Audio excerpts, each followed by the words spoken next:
Ce n'est pas New York, ni Los Angeles. Ce n'est pas Shanghai non plus, ni Dubaï. Ces immeubles ultramodernes, cette architecture sortie d'un film de science-fiction.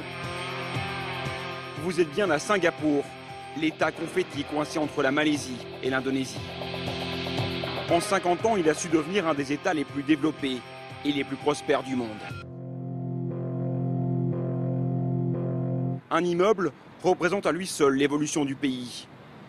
3 tours de verre de 55 étages et au-dessus une plateforme sur laquelle la tour Eiffel pourrait se coucher entièrement. C'est Ian Wilson qui a été chargé de nous faire la visite, un peu coincé dans son costume de directeur des opérations de l'hôtel. La piscine en elle-même mesure la longueur de 3 bassins olympiques, à peu près 11 300 litres d'eau. À l'échelle d'un homme, ça prendrait un siècle à quelqu'un pour boire tout ça. N'essayez pas ça chez vous. C'est un groupe privé qui a construit l'hôtel, mais c'est bien le gouvernement de Singapour qui est à la manœuvre. Les autorités voulaient un immeuble innovant, audacieux, emblématique et surtout de très haut standing. Bienvenue, voici la suite présidentielle. Une suite avec 3 chambres, salle de karaoké, salon de massage, entre autres. Si vous voulez être une destination de choix pour tous ceux qui dirigent le monde, il vous faut ce genre d'installation qui s'y prête. L'objectif n'était pas uniquement d'attirer plus de visiteurs, mais d'attirer des gens qui pourront aider l'économie de Singapour et les Singapouriens.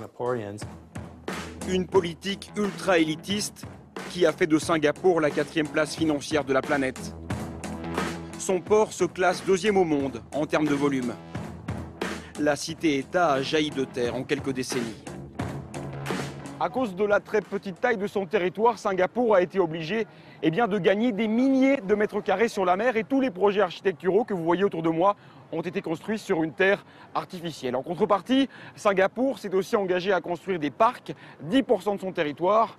Mais là encore, vous allez le voir, cela tient parfois quelque peu de la science-fiction.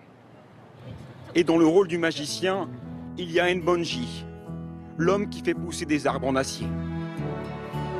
Le parc au bord de l'eau a coûté $1 milliard. 400 000 plantes du monde entier ont été rassemblées. Certaines poussent tout autour des structures métalliques et les auront bientôt entièrement recouvertes.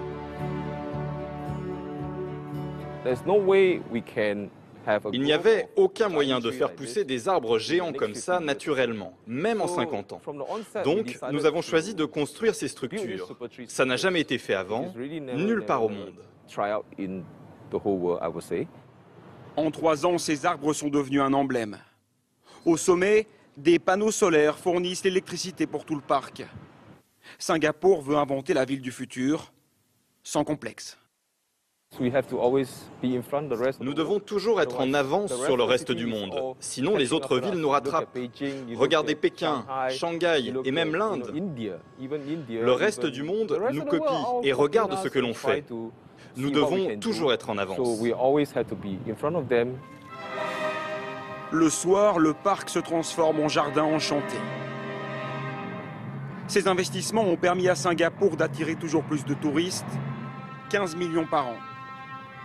Et ils savent exactement ce qu'ils viennent chercher. Ici, on est dans la modernité, la créativité, l'art. C'est unique. Mais ce n'est pas juste de la frime, c'est réel. Mais non, c'est très bien de frimer. Pourquoi pas?